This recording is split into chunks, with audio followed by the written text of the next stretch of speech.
Hello, my name is Eddie Tofpik. I'm Head of Technical Analysis and Senior Markets Analyst at ADM Investor Services International Limited. As is usual at this time of year, I stop looking at my daily charts and instead concentrate on the longer term view using my weekly, monthly, even yearly charts. If you'd like to discuss any of these, I'd only be too happy to hear from you. So let me introduce today's longer term chart.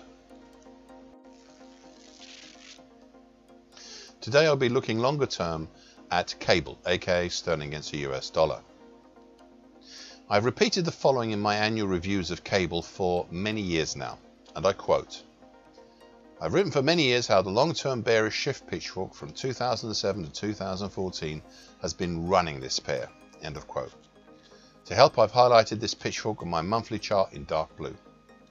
However, at the end of 2020, this uninterrupted run lower seemed to be ending. In December 2020, the market broke up over the upper time, currently at 121.56 of this long-term bearish shift pitchfork. Well, not wholly, as prices petered out just short of the 2018 horn top at 143.77, making a double top in 2021 and heading lower. In the process of heading lower, prices formed a large 2016 to date cat's ears pattern. This move lower hasn't been a straight run lower, more like 2 steps down followed by 1 step up. It was, as I said last year, and I quote, "on a larger scale, much like Eurodollar. We have the possibility here for the action from 2016 to date to be a cat's ears pattern, but in an earlier phase of construction, unlike the one in Eurodollar," end of quote. In April last year, the market broke down through the broken upper time, currently at 121.56, though it took another 2 months to finally have a close below it. Since then, we've had the subsequent move lower that looked like it might make this cat's ears pattern actually happen. But 2, maybe 3 significant obstacles have cropped up. Firstly, target X for the cat's ears pattern is a long way below in the 86.10 zone.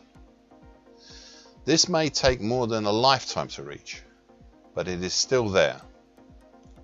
Secondly, the all-time low at 105.22 from May 1985 is below.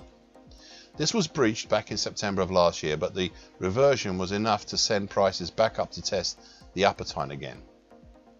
Additionally, there was no monthly close below it.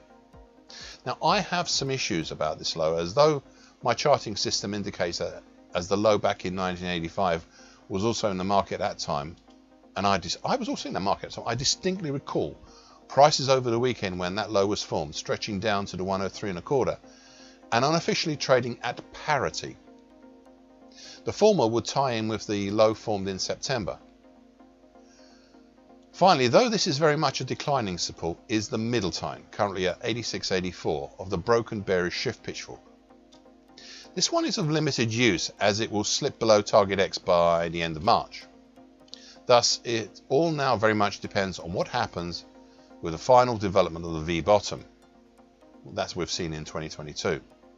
If prices hold at the broken upper time, then there very much is the opportunity for a further move lower, assuming of course that the market does not form an extension or shelf that in turn either becomes a bull flag or a pennant. Since November, when prices have reached back up to the upper time, the indications have so far been favourable, with despite a breach higher, the closes continuing below the upper time. However, 2 monthly closes are not enough. We have to see more if this bearish shift pitchfork is to repair itself. There is one other feature I would like to discuss, but it is a tricky one, and one that is still in formation. It is the possible bow tie, at the moment, bearish bow tie, forming from the declining 2, 3 and 5 year moving averages, respectively currently at 129.63, 129.64 and 129.80. The theory on this is that markets initially move in the direction of the break out of the bow tie. As we haven't as yet broken out, I can't say for definite if this is true here, but we are pointing lower at this time. There is a second part which states that between 15 to 20 sessions after the crossover, we should see a move in the direction of the moving averages. As I say, we haven't had a crossover as yet, but even doing a count from now, one can say that such an inspired move will not happen till at least March to August 2024. Thank you for listening. This annual broadcast gives the essential market patterns and consequences. Please be aware of the risk disclaimer posted both at the front and the back of this broadcast. Copyright is Eddie Tofpik and ADM Investor Services International Limited. And here comes the final bit.